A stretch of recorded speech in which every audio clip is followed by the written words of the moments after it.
As you might remember in my first speech, I showed you a crocheted purse that I had made that I learned how to make out of grocery sacks. So now I'm going to show you the steps to take to make a grocery sack purse. That is one of the kind.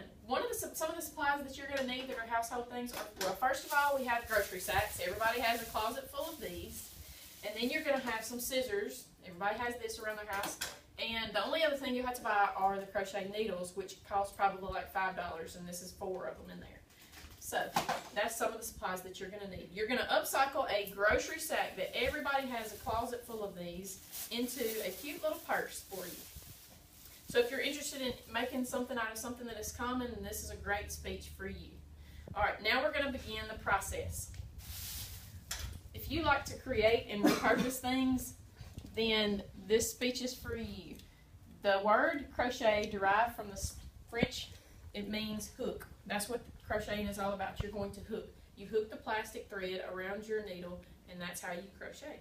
So all you're going to do is hook the yarn and loop it through.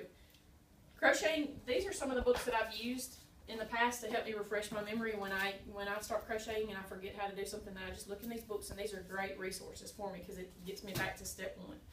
So if you can remember how to do the steps, then you will be good to go. So now, this is what we're going to do. Let's begin.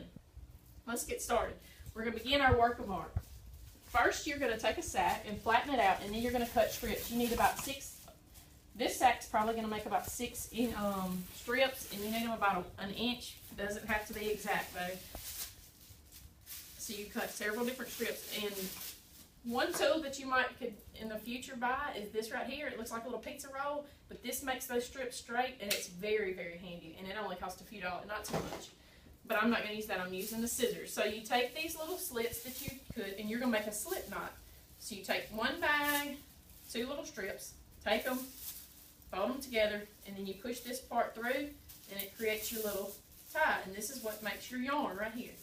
So you put a couple of these together. You put several of them. I put several. And you just hook them through like this. This is what it's going to look like if you make a big long piece, and I try to keep mine balled up into a ball, so when I make a huge piece like this, I roll them up to make a ball so it's easier to work with instead of working with this right here.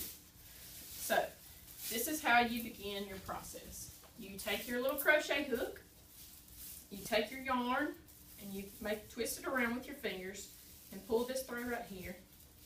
Then you're going to have your first loop, which is going to be the foundation of your bag. Now we're going to start making the chain. The chain is a simple process. You got your needle and your thing, and you loop this around your bag and pull it through. Loop and pull. That's all you do. Loop and pull. You just keep on doing this. The chain is fairly important because this is the foundation, and however long you want your chain is going to be how big your purse is. So if you have a small chain, which is not very big, like this one, this is probably the size you're going to come up with. If your chain is about this size, that's probably how wide and big your bag would be, or you can make it taller though. So your chain is very important.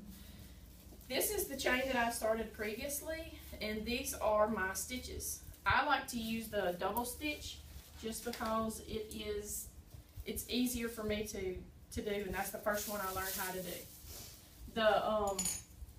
The double stitch, let me show you a difference between a double stitch and a single stitch. The yellow is a double stitch. It takes up a lot more room than the single stitch. The single stitch is the white. That's a single stitch. It's tiny. So compared to that yellow takes up more space, so it doesn't take nearly as much time. So now we're going to continue with our double stitch. So to make a double stitch, you loop your needle around. You find your little chain down here, and you stick this through the little braid. It's hard to tell right now. You stick your little needle through the thread, and then you pull this through. Wrap your plastic around again and pull it through all 3 of those things. Let me show you one more time.